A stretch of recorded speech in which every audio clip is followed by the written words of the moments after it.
منذ طفولتنا ونحن ندرك جيدا مدى خطورة الكهرباء،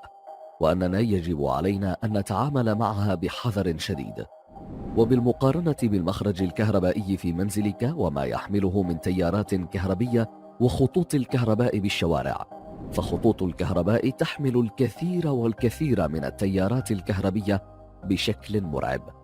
لذا لا أعتقد أن لمسها يبدو اقتراحا جيدا،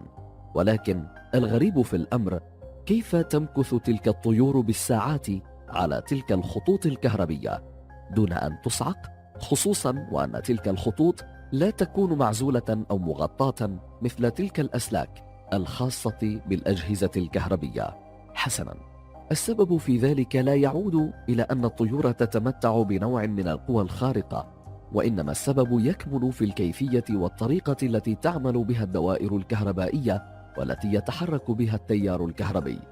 في البداية يجب أن تعرف أن التيار الكهربائي ما هو إلا سيل من الإلكترونات دائمة الحركة، وبالتحديد فإن حركتها تتمثل في انتقالها بين مستويات محددة تعرف لدى العلماء بمستويات الطاقة، حيث ينتقل التيار بشكل تلقائي من المستوى الذي يحتوي على عدد أقل من الإلكترونات إلى مستوى يحتوي على عدد أكبر. وبذلك فإنك إن فكرت يوما ما أن تدخل إصبعك في مخرج كهربائي، فإن الإلكترونات تنتقل عبر جسمك للوصول إلى منطقة أو مستوى طاقة أعلى، وعادة ما يكون ذلك المستوى أو المنطقة هي الأرض، وهذا بالتحديد ما يجعلها فكرة رهيبة.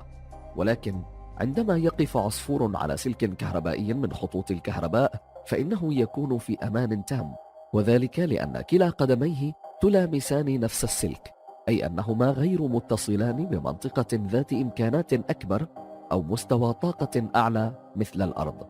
لذا لن تجد الإلكترونات مستوى طاقة أعلى لتنتقل إليه عبر جسم الطائر أو العصفور. لذا فإن الطير لا يصاب بالصعق الكهربي، وذلك لعدم مرور التيار الكهربي خلال جسده. لكن إذا كان الطائر يرتكز بإحدى قدميه على سلك كهربي وبالآخر على سلك مختلف عنه،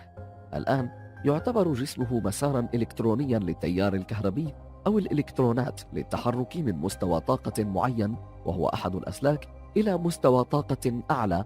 وهو السلك الآخر، أي أنه في تلك الحالة سيشكل دائرة كهربائية، وفي هذه الحالة يمكننا أن نقول له وداعا.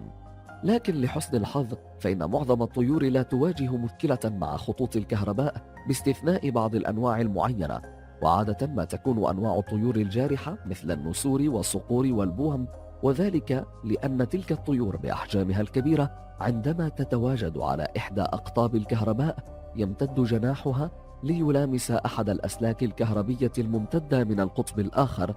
وبذلك فهي تكمل الدارة الكهربية بين السلك والقطب، مما يؤدي إلى صعقها. حسب تقدير العلماء فإن أعداد الطيور التي تصعق بالكهرباء سنويا في الولايات المتحدة يصل للملايين، ونتيجة لذلك تعمل الآن العديد من شركات المرافق العامة هناك على تنفيذ أقطاب كهرباء آمنة تشمل تغطية مخصصة لتلك الأقطاب والأسلاك التي تكون مصممة بحيث تزيد المسافة بين القطب الكهربي والأسلاك الكبيرة لتقليل احتمالية ملامسة الطيور لهما في نفس الوقت.